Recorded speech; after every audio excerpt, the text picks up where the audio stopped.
All right, we're recording. So what has possessed you at 5:05 my time, 8:05 your time? We're about to go live. We've got all the notes ready to grab a sweet tart rope and start eating it. They're really good. I don't know what to tell you. Why do you have those in your bag? For what purpose do you? I don't know. Just in case. Just in. Oh, so just in case when you have to start recording and you have a hankering for some candy, that's the just in case. Yeah, pretty much. You're a real jackass. All right, folks, welcome back to another Believe in FCS football podcast, part of the Believe Podcast Network. I'm Joe DeLeone, joined by my former teammate, former roommate, Mr. Sean Anderson. Sean, how are we doing today? Took a beating on Twitter. It's all good though. We're gonna rally. Wait, for what? I'll say this: unnecessary beating on Twitter. Because of what I said. Yes, it was necessary. It was justified. You make a mistake, you get blasted for it. And I don't want to turn heel, but we're gonna be talking about some games later on in the show, and maybe I'm gonna turn heel. I'm not saying anything. I could get flipped around. I don't want to turn heel. I have a lot of, I would consider, friends and colleagues in the FCS landscape. And I'm not, Joe's normally the heel of the show. He's the one that's rambling and yelling about Holy Cross and doing this and that. I'm kind of the voice of reason is how I view myself. I can't believe you made that's what I do. I don't want to spoil anything, but I can't believe you're gonna pick what you're gonna pick. Stop eating the goddamn rope. Stop eating the rope. Put the rope down. What is this? We're not trying to have fun on the show?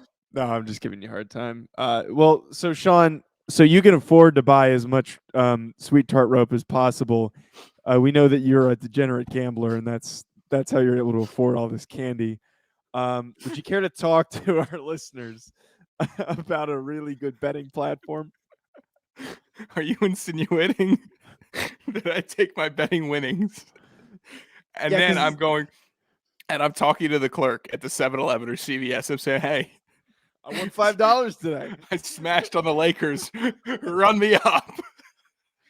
Well, because you make so many bets and you get all of them wrong, and then you get one of them right. So then when you're in the positive, it's like $6. So then you go right to the convenience store and you buy yourself some nice some candy. Apparently, it's like we once lived together, Joe. But now that I am not an NCAA athlete, I can gamble, and I can gamble on sports, and that's what I like to do. I go to the new and updated desktop or mobile website and I sign up today. You should sign up today at BetOnline, and then you will receive your 50% welcome bonus on your first deposit. Just use our promo code BLEAV50 to receive your bonus. BetOnline. We're about to hit the very sad months of winter. You get your NFL, but that's once a week, right, Joe? Yeah. What are you going to do Tuesday and Wednesday? You're just going to sit there sad in your house looking at your wife eating some food? Is that what you're going to do? No. Why are you going to bring people's wives into this? You think everyone's in a failed marriage? You think here's what people are going to be doing. They're going to be looking at their dog saying, you're not making me any money. What are you doing for me? I'm actually losing money feeding you. You could and sell you're the going to dog. get upset at the dog. Take that frustration. Why don't you go look at some hockey games? Look at some basketball games, college basketball games. Do that. That'll be fun. Get your sweat on. Head on over to BetOnline. It's the fastest and easiest way to bet all your favorite sports. BetOnline, where the game starts. Another extended read where I could have kept it at 60 seconds. Thank you, Sean. Well, if you actually want to treat your wives, here's my favorite part of the show. Unlike Sean, who over here is assuming everyone is just glaring at their significant others and not wanting to deal with them. Apparently, that's Sean's life. But if you actually want to take care of your significant other during the holidays and you want to buy some gifts for them, Lightbox Jeweler is where you need to head. Say goodbye to dull gifts. Lightbox lab-grown diamonds are the brightest gift of the year. Using cutting-edge technology and innovative techniques, they've cracked the science of sparkle, creating the highest quality lab-grown diamonds you can find at a light price, $800 per carat. They have the same chemical makeup of natural diamonds, but just are grown in a lab. Because of their process, they can create stones in blush pink and beautiful blue, as well as classic white. Lightbox lab-grown diamonds are the gift they'll never want to take off price, so they won't have to. They really do make any outfit sparkle. Visit lightboxjewelry.com and add sparkle to your holiday shopping. That's lightboxjewelry.com. Lightbox Diamonds, never a dull moment. That might have been my first read that I've done in I think the whole season without messing up. That might be. I was waiting for it. Trust me, I'm sitting here. I'm the mongoose sitting outside the snake hole, ready to pounce. I got through it. Good job. Quality read, Joe. And your freshly showered hair. Yes. I'm glad you noticed. You would be really making fun of me right now if you were here because my hair is like long enough. It's at the right length where I'm going to keep it here, but I need to brush it. So like it's very neatly brushed, and I'm sure that you can kind of see that. You know, oh my God. I look like a maniac because it's wet. I just took a shower. Do you brush your hair? I don't normally, but I just started doing it. Why? I used to just kind of let it be all mangy and shit. Why just start brushing your hair? Because it's long. It's long now. It looks good. You know, I got good hair. I'm not bald like Colin claims. What has possessed you to do that? Because I would like to look good. You gonna get a surfboard now? Oh, fuck off, Sean. Whoa! What's that for? Whoa! Sorry. So maybe that was me jumping the gun. Sorry. Let me rephrase. One of my Perry Schrader. Can I rephrase? Rephrase. Not like we don't have a lot to talk about in today's show, but go ahead, rephrase. I'll rephrase. I don't want to. Are you going to get a longboard now? All right, we're moving on to talking about today. We're talking about round 3, which is the quarterfinals of the FCS football playoffs, and we also have an announcement of who the finalists are for the Walter Payton Award. So we're going to talk about those finalists first, Sean. Walter Payton Award being the best offensive player in the country, the quote-unquote Heisman of the FCS. There have been a lot of guys that have gone on to the NFL to have great careers. Trey Lance, most notably, one of the more recent ones. We have a double nominee with Cole Kelly coming back, Southeastern Louisiana quarterback. And then his other competitors for the award is Eastern Washington's Eric Berrier and then ETSU running back Quay Holmes. So, Sean, the first thing that I want to address here, and I tweeted about this. I also talked about it today when I was on the radio in South Dakota, because it was brought up to me because I had not acknowledged it on Twitter. I'm a bit perplexed by Pierre Strong not making it in there. And Quay Holmes had a great season this year. I think he rushed for like 1,600 yards. He had a lot of touchdowns. He was the reason why ETSU was as good as they were this year and why they were good enough to be a 7 seed. But I'm just a bit miffed that Pierre Strong wasn't put in consideration here. I want to pull up the stats if you'd like to take it away. If you're miffed, I don't know if there's anything that's going to be able to calm you down. Should I call in somebody from your building to make you some tea? Stop it. I've never seen you this livid. Miffed. Wait, did I misuse the word miffed? No, I think it's actually appropriate, but for Joey hot takes that we've been seeing about Holy Cross and stuff like that, then I'm like, oh, why would he use the word miffed? He's been on such a great roll. They're both fantastic backs. Yes. And that is the bummer about some of these awards is that even in the FBS, we look at it and we look at the Heisman finalists. What do we have? 3 quarterbacks, 2 player? Wait, for FBS. For FBS, I'm thinking. Oh, yes. 3 quarterbacks and a defensive lineman. But this is just offensive players. Right. Still. Then you're only getting maybe Kenneth Walker, maybe. Or Haskins as a running back to get up in there. I think you're still only sitting with 1 running back, and that's kind of the deal with it. And then if the committee saw fit between, if they had to choose between Quay Holmes and Pierre Strong Jr. and say there's 100 members, I believe it was like it had to have been like 51-49 because no matter what, you can't take Cole Kelly or Eric Berrier off the list. But if you're going for this running back standpoint, it's got to be 2 people that were swayed because they're too close. They're both too good. So happy for Quay Holmes. I would have been equally as happy for Pierre Strong in my most lukewarm take ever. Just for some context, here were the top 3 people in rushers in FCS. Pierre Strong, 1,575. Quay Holmes, 1,518. And then Isaiah, I am so self-conscious of pronouncing this now that it has been pointed out to us, and I'm still going to say it wrong. Afonso, Fonzie, I think you whatever. got it. I think you got it. Fonzie. And he had Fonzie. 1,434. The next closest person, Malik Grant from Sacred Heart, was about 100 yards less. So that's the lead of the pack. Pierre Strong and Quay Holmes had the same amount of touchdowns, but I believe Quay Holmes had a little bit more receiving impact. I'm just I get it that ETSU's impact for ETSU was a lot bigger than what Pierre Strong's was for South Dakota State because they had a viable quarterback option with Oladok. And I think that the impact that we saw from Pierre Strong Jr. and that big playability and the ability to just open up a game like he did against North Dakota State, I think that it was a bit more prevalent for me, especially going against better competition.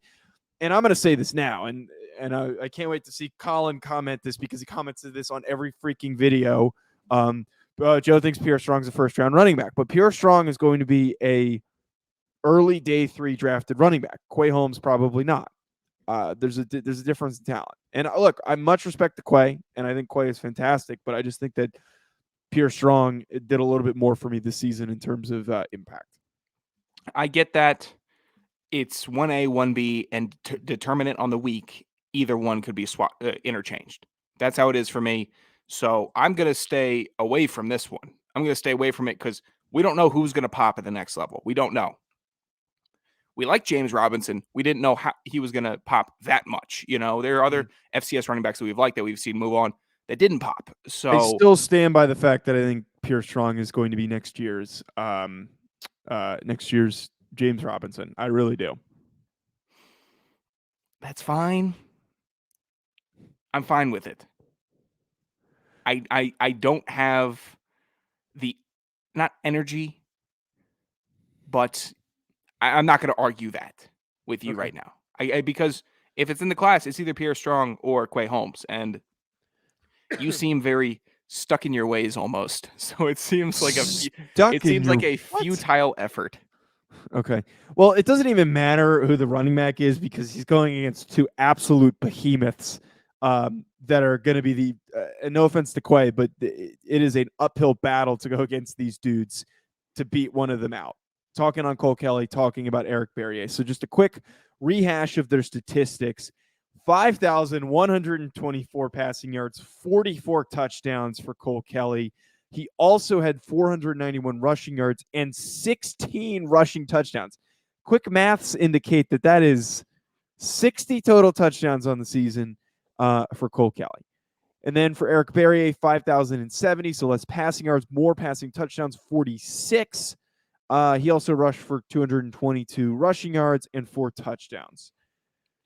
It also is worth noting that Cole Kelly's major is general studies. So interesting tidbit there. Doesn't matter. You read it? Hey, Joe Burgundy. You read it and then you had to say it, huh? No, I found that funny because what the hell is general studies? Are you studying generally? It's a George Costanza major. That's what that is. You go in the courtyard and you're just standing there. It's the summer of Cole. You're just sitting there because you finished all your other classes. And the coach walks by. Cole, why aren't you in class? Like, oh, I'm in general studies. I'm gonna read a book this summer.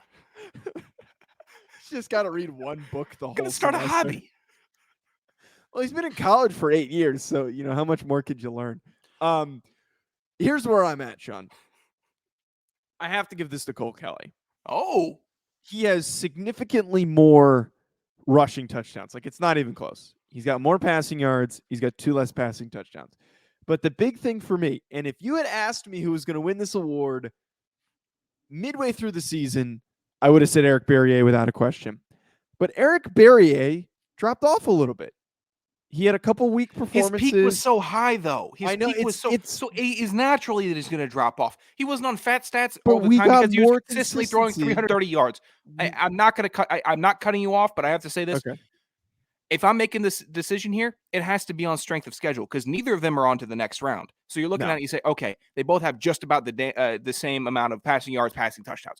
We can give a nod to the rush touchdowns, but then we're looking at strength of schedule, Big Sky versus what Sela's playing in and who their competition is. So that's what it's going to come down to. I think the committee, when they're judging this, is going to go to strength of schedule, which would make everything else null and void because they're too similar when you're looking at the body of work that they put in for their football teams. Yeah. Both leaders, both focal points of the offense, correct? Yes, but look, here's my thing is that overall there was more consistency from Cole Kelly. I only see one 200-yard game in here. The most amount of interceptions he threw was 3 against James Madison, In but the game, in the regular what was the season it was seasons? I 2. got to know the turnovers now. 8 turnovers for Barrier, 10 for Cole Kelly. Oh, this is going to be so freaking hard to pick. You know how we pick? Give me a second. I'll give me 2 seconds. I'll show you how we pick. The other thing too that like I'm looking at the completion percentages.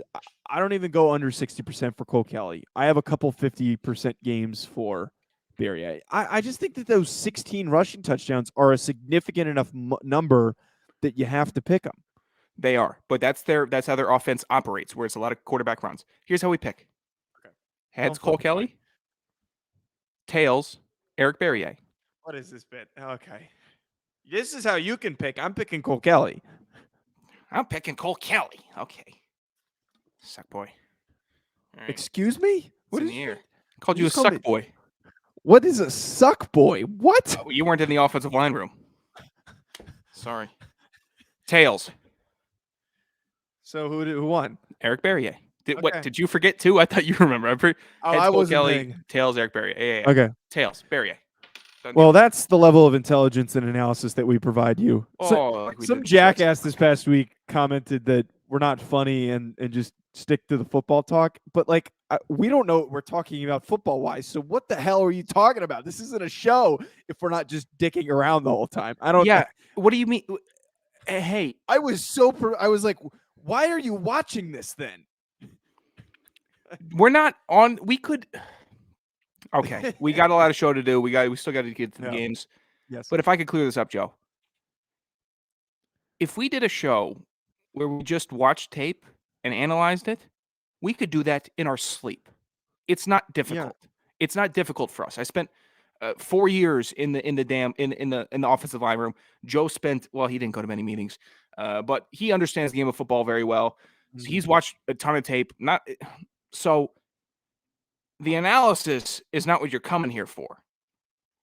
It's for just takes on it's conversation about the FCS. Idiot. Stick to the football. We probably also wouldn't have been doing the show this long. The reason why we don't do this for the sake of entertaining jackass number 1 on YouTube. We do this because we enjoy just hopping in and having a conversation for 30 minutes twice a week. I like just shooting the shit with Sean and talking about FCS. That's why we do this. You think we couldn't just break down a first half of a game and just talk jargon the entire time? How much fun is that for anybody, Joe? Any fun? Does anybody like that? It's very unentertaining. Ugh. Absolute jackass. Don't watch, man. If you're watching right now, don't watch. Click off and don't watch. I don't care. Us not being funny? True. Yeah. Good point. Yeah, we're not. We're not trying to be funny. We're idiots. But we're also not just here to talk about football. But talk about football. You had an astute point about us not being funny. I'll give that to you. Great point. But we can't just sit here and be like, oh, here's his win rate against this defensive lineman in this front. We're not doing that. We hate the PFF podcast. We hate PFF. We can't. We're not that show. Yeah, so maybe there's other shows. Trash and go get his takes. Yeah, there's other shows. All right, now back to football, Sean. We've got 4 matchups we're going to highlight here, and we're going to go through them. The first one being Sam Houston, 1-seeded Sam Houston versus 8-seeded Montana State. This game is going to be played on the 11th is Saturday. I'm just making sure. 5:30 p.m. Pacific time, 8:30 Eastern time. Sean, your initial thoughts on this game? It's tough. It's going to be tough. Simply because Montana State, and I'll say this now, if you're a fan of any other team, you're going to get they're the grittiest team left in the playoffs. They're the grittiest. That doesn't mean the meanest, the toughest, the strongest, the biggest. They're the grittiest, all right? That's what they do. They run the rock. They play a hard-nosed defense, and they're going to get up in your grill. They don't care who you are. And if you're facing that in the playoffs, it's not a cement mixer, it's a junkyard dog. And you can try to climb the trash pile, but eventually that sink is going to give out underneath you and you're going to fall into the jaws. So the only problem what? I can't make analogies? There were just a lot of moving pieces to that analogy. Sorry, continue. When you're climbing up the pile in the cartoons I and the got sink you. falls over. I heard it. I Go didn't ahead. realize I had to dissect my analogies. You didn't need to. I You was just hack. trying to figure it out. Go ahead. You knew what was happening. Continue. Oh, are you a hack? Continue. Okay, sure. Montana State is gritty as hell. Sam Houston, maybe the most well-rounded team in the FCS playoffs right now. Maybe they are. They play with a lot of momentum. They play hard, and they look like they really believe in their quarterback, which is invaluable at this point in the season. They believe in their quarterback. All right, Joe, get your take. Go ahead. You're sticking it up. I know when Joe's ready to talk is when he starts doing shtick during my part. No, continue. Sorry. No, I am finished. Okay. I agree, and the one thing I've been saying this week for when people have been asking me about these games. What do you mean by that, Joe? Eat shit. I've been saying a lot about Sam Houston State that they're a very complete team. Eric Schmid has progressed to a level where I think that he is one of the better remaining quarterbacks available in these final 8 teams. Ramon Jefferson's very good. They've got good receivers. They've got a really good defense. But Montana State's defense is far more elite than Sam Houston's. I would argue it's probably the best defense still available. Trey Anderson is a dude, and I keep talking about him. But the thing that concerns me, Sean, and I'm going to take a crack at correctly pronouncing this because we were corrected on Twitter. I'm not even going to try. I saw a lot of. I'm not. Mellet. Yeah, that's what I guess. I was. Brooke Turtle Ghostly says it's pronounced like melon, so Mellet. So Mellet, the quarterback who stepped in, not Tucker Rovig, had a really good rushing day, but that was against UT Martin. Yeah. And I don't think that I can really put a lot of confidence in an underclassman stepping in his second game, starting his second game. Yeah, a freshman. Maybe Rovig starts this game because that was just like a circumstance start. But if Mellet is starting, and it's like the Cam Miller deal when they played South Dakota State, young quarterbacks at the FCS level, I don't care how athletic you are and how well you run the football, you are going to be thrown into a dogfight. And I think that might be just a little bit too much. And I'm picking Sam Houston for that reason. Yeah, I'm picking Sam Houston just because their balance on offense and defense, and their defensive line is just full of studs. Joe, does it make me a bad person if I get a little triggered when I see Ryan Fowler talking about Trey Anderson like he just discovered him? When we not like we haven't been. Wait, what? Why do you get triggered? He's a boy from one of my one of my friends from here. He works for the Draft Bible. He does a good job. I like his content. I know who you're talking about. Yeah, I'm not allowed to speak negatively on the Draft Bible. Or Draft Network. No, sorry, Draft Network. Oh, the Draft Network. Draft Network. Oh, Draft Bible is a clown show. Draft Bible is an absolute crowd. I don't know. I think he's Draft Network. They're both in Draft yellow. Network. Yeah. I like them. Draft Bible's not yellow. They're orange. I don't know what they are. That's a hack job. We're friends, but I get a little tilted seeing that he is now talking about Trey Anderson. I'm like, okay. But you know that Believe and the Draft Network are like partnered, right? Yeah, I'm still tilted. Okay. Yeah, I don't know if you're just because I know him and he's a good dude, but I'm just like, huh. How about why don't you hit up your FCS guy if you're going to be talking about him? Well, the Draft Network also has a partnership with the Shrine Game, so that's probably why he's tweeting about Trey Anderson, because he was invited to the Shrine Game. So that's also probably part of it. You know what I can't wait for him to tweet about? Justin Covington next. Can't wait. It's not like we haven't been talking about him for 2 years. We also spoke to him. He was on the show. Speaking of Covington, the next matchup, Sean. Look at that. Look at that. Chris Paul to Jordan right there. Did you hear that voice Isolate crack? that. Isolate that. Listeners, isolate that. There's a way you can download Twitter files or YouTube to MP3. Give me the MP3 file of that. Now clip the video, Jamie. You know what to do. I don't know if I can talk the rest of the show. I can't believe that my voice just went up to that octave. What I don't know what happened? I don't know. Did you I don't swallow a know. bird? No, it's just sometimes like I get too excited, and sometimes my voice is just like, no, we're not ready for that, and then it just kicks up an octave. I don't know where that comes from because You I know what? physically can't replicate it. People look at us before hearing us talk in person, and they think I'm the one with your voice and you're the one with my voice. Yes, that's I've been told that multiple times. I'd rather have my voice because my voice doesn't do that. Yeah, not the. I don't disagree with that. Thank you. Don't Yeah. disagree with that. God. I just what game are we on, derailed a Villanova? fantastic Yeah, transition. I was psyched that you picked up on my transition. there. I was- Villanova Oh, there we go. versus Okay, South Dakota start State. yelling. F it. Yeah. Saturday, 11 a.m. Pacific time, 2 p.m. Eastern time. Sean, I'm going to keep this one simple. What are you, drunk? I'm going to keep this one simple. Are you doing a Robert Goulet? Is that what you're doing? No. La da dee, Villanova. That's by Will Ferrell, Robert Goulet. I don't know who Robert Goulet is. I don't know. I don't know what the hell that was. This matchup, I think, sets up perfectly for the underdogs. Should not be an underdog, should be seeded, but the underdog South Dakota State team to continue to roll. Villanova played really flat against Holy Cross, and it's hard to pick up momentum when you play a flat game against a team that you were supposed to blow out. So for me here, South Dakota State, I think, is in a really good opportunity to tote the rock with Isaiah Davis and Pierre Strong Jr., continue at the trajectory that they've been on the past 2 weeks against really quality opponents. And I'm just sad to say this, but like I love the Villanova guys, but they are put into a really, really difficult matchup. And the other thing too, the home field advantage for Villanova is terrible. Do you think anyone's going to be at that game? No. Terrible. Really That stadium sucks. Worst Are they stadium going to I've go ever to a played Temple in. game? A Temple basketball game? Stadium sucks.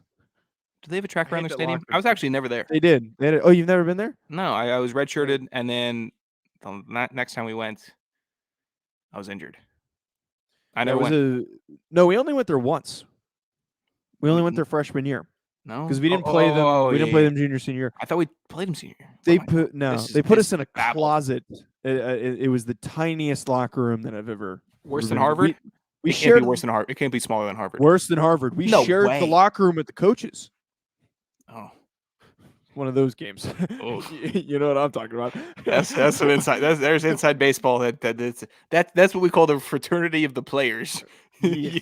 The regular listeners, you got it. You guys can see some things you didn't need to see. All right, go ahead, Sean. What are your thoughts on this game? Look, the South Dakota State gentlemen and ladies treated us great. They were fantastic, welcoming. They took pictures and videos of us. They fed us. They provided beverages and hospitality out the ass. Just fantastic amounts of good times.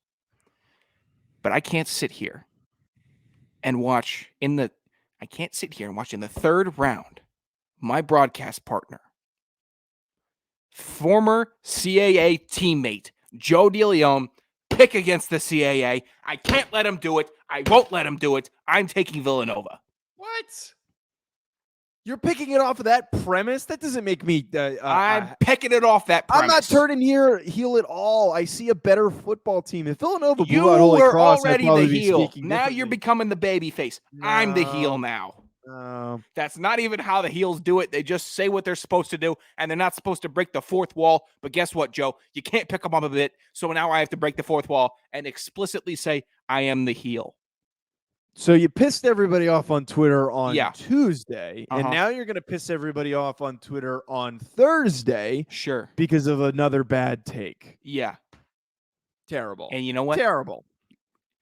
All those hacks can just lie in it.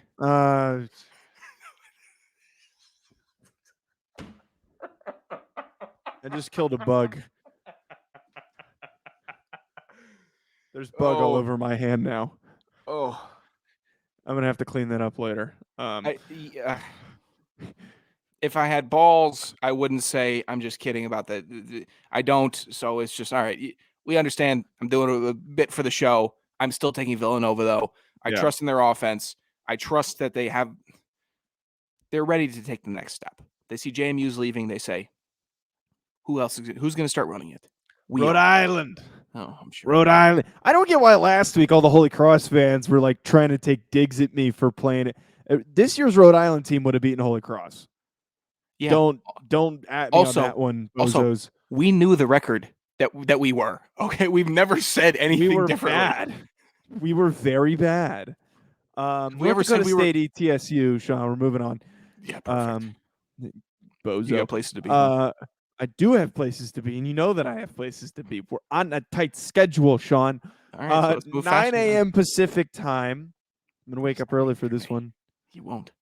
12 p.m. Eastern time. I will wake up early. I won't wake up for that. Oh, I'm kidding. I Well, will you be up. You don't have You're not gonna be up at 12 p.m. Eastern time. You just 2 North Dakota State versus 7 ETSU. Sean, what are your thoughts? we're just skipping. No, you guess you're saving that one for last. Wait, what do you mean? The other games at the other part of the bracket. What do you? Oh, I the ordering in the document is wrong. I was going. I'm looking. I have the bracket in front of me because I'm reading the times off. Roger that. Look, big fan of ETSU. They've been rolling. They've been solid all season, but that's what they've been, solid. They're not North Dakota State dynamic. They're not North Dakota State depth. They're solid. And with a solid team, you can make it to the third round. And you should be happy about it. But you need the depth and the pieces and all the true recruiting to advance from the third round. And that's something that, unfortunately, and it's not saying that ETSU can't get there. It's not saying they don't have a fantastic running back in Quay Holmes. But North Dakota State is so established, and they have such a stranglehold on, I'd even say, FCS recruiting, that it would be irresponsible for me to pick ETSU here. It just would be. And I don't even know. We can't say who we're rooting for, right? It would be a blast. I guess we did with Kennesaw. We were rooting for the chaos. I mean, it'd be great to see more parity because last year ruled, seeing us DSU versus Sam Houston. It ruled because we got something fresh and new. And we can root for that. I just don't believe it's going to happen, at least in this round. So I'm going NDSU. I still firmly believe that North Dakota State is still not the favorite. I know. I keep hearing that, and that squished bug is bugging the crap out of me. It's just so squished on my notebook. Very disgusting. North Dakota State. Hey, What? you eat that bug? I pay for your gas tonight when you're going to Pasadena. Why'd you say it like Pasadena? You eat that bug. No, you got to pay I for my pay dinner. for your gas. You got to pay for the dinner. To Pasadena. You got to pay for the dinner. What type of place are you eating at? Were you going to In-N-Out? No, I'll go to a decently nice place. Oh. They got wine specials, so the wines. What? I'm not buying your wine. I'm not buying your wine. It's half price bottles of wine. Let me see the bug. Let me see the bug and see if it's worth it. If it's a small bug, I'm not paying. All right, look closer to the camera, please. Oh, that's not worth it for me. Okay, good, because I wasn't going to do it anyways. Oh, way to go with a bit. ETSU, what they did is the ability to transition is just fantastic. ETSU, what they did is admirable. To come back in late fashion like that shows resilience. That shows grit. That shows the things that you want in a team that's competing in the playoffs. And stuff like that is going to help you further down the line in difficult matchups. And I bet having that level of grit is going to help them in this matchup in a game where North Dakota State is just so dominant running the football. I think that I saw on Twitter, I forget which FCS Fan Nation guy tweeted it, but they tweeted that North Dakota State's rushing totals are like 3,000. They're over 3,000 this season, which is insane to say. And there's so many different guys that they use. This is going to be a really tough matchup. And if they struggled and barely beat Kennesaw, they are going to have a rough time with North Dakota State. And Kennesaw, as we know, is a option team. They run the ball very, very effectively. And they gave up 31 points off of a team that only ran the football. What do you think is going to happen against North Dakota State? You think that they're going to stop the run suddenly? I don't think so. They're also very thin along the D line. Somebody else also tweeted, I need to start getting actual freaking. I should have bookmarked these tweets and credited these people, but somebody tweeted something about how the D line for ETSU are like all 260 pounders, like they're light dudes. So this is gonna be a tough matchup. I'm picking North Dakota State. It's pretty clear, and this one might be like a couple touchdown victory.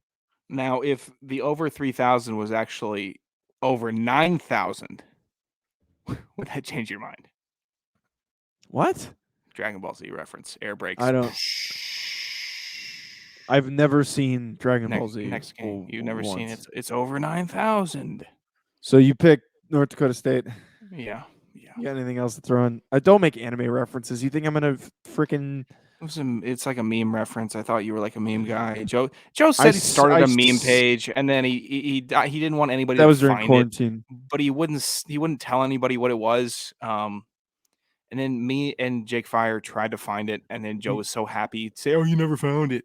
When we know we did, but he didn't want to. You actually did find it, and you sent it to me, and I denied it, but you did find it. Yeah, duh. Okay. What else would it be? Yeah. Last Sorry. one. I apologize for the listeners and to you for that reference, for trying to provide some light. Last winter one. Night. Nice rhyme. Last one, Montana. 6 Montana versus 3 James Madison. This one's on Friday. I got something to watch on Friday. Well, I am going to be at a terrible. I'm going to have my phone out. I agreed to go to. I'll tell you after the show. I agreed to go. Stop saying things like that. I agreed. I'll have something to watch. No, what is that supposed to mean? I agreed to go to this person's work party, and I fully regret agreeing to do it. I think I told you. I'll tell you about the details. You did tell me. I did tell you. I know about details. It. Bail. I'm gonna be on my phone the whole time. The details are worse. Oh, because then everyone's gonna be like, "Why is he on his phone the whole time?" Just get food poisoning or something. Get food poisoning? Yeah, do something like that. I got to do something more dramatic than food poisoning. What? I don't know. I'll come up with something. Send Joe his 4 p.m. Pacific time, 7 p.m. Eastern time. How about a listener request? Okay, send in your best ways to either Joe DeLeone at Joe DeLeone or at Sanderson Radio on Twitter that you have gotten out of engagements. Your best excuse, and what I should use as my excuse. That's the better thing. Either the most liked or the best one. Joe will use, and he will get out of his party on Friday night. I thought you were going to suggest, and I was going to agree with this. If a listener comes and hits me with their car, that would also be much appreciated because then I won't have to go if I have been hit by a vehicle. Wait, do you like getting hit vehicle interactions? That's what you like, vehicle accidents now? Apparently. Mayhem from whatever. State Farm. I hope the person who invited me does not listen to this show. I don't think that they do, so that should be fun. I hope they do. Oh, it'll make things a lot easier. Rescind your invite. Imagine I get a text on Friday morning. I heard what you said. It's all good. I understand. Oh, that would make it so much worse. Okay. You never Sean, JMU Montana. What do you think? Dude. This game is so frustrating because Montana is on like the heater of all heaters. And then JMU is just, I guess they're just going to get hot too. So this might be game of the weekend. It probably will be. And Montana it's in Harrisonburg, right? It has to be. Yeah, they're the higher seeded. Montana having to fly to JMU. That is a tough beat.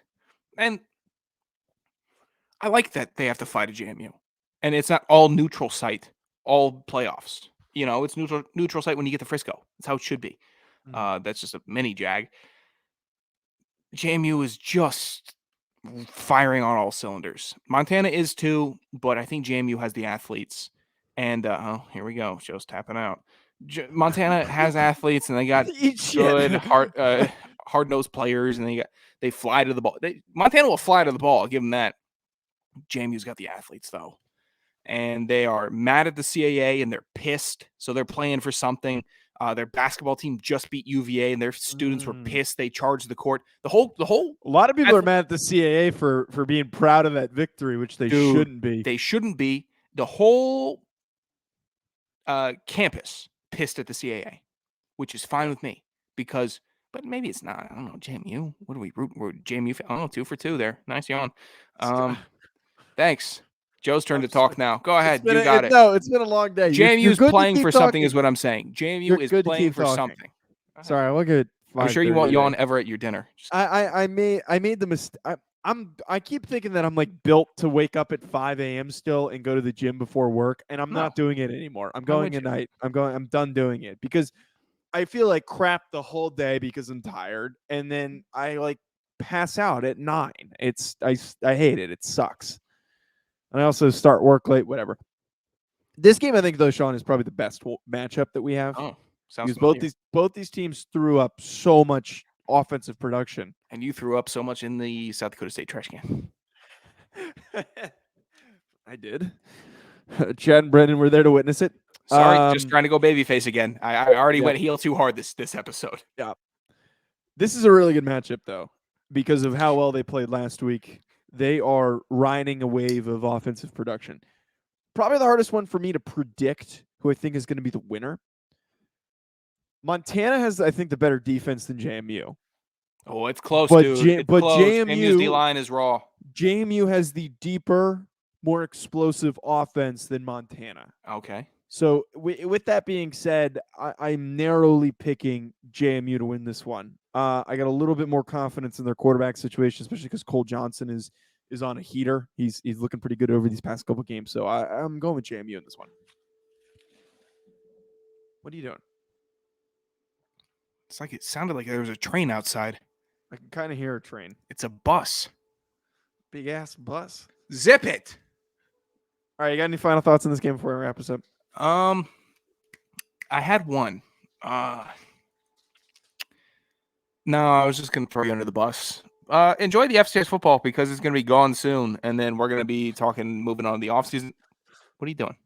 Nothing. That was a very bleak comment to make. You're opening something. Oh, I was just opening up the YouTube so I could upload the video as soon as we're done. It sounded like you're opening with something with your hands. No, I didn't open anything with my hands. Okay. Maybe it's still this bus.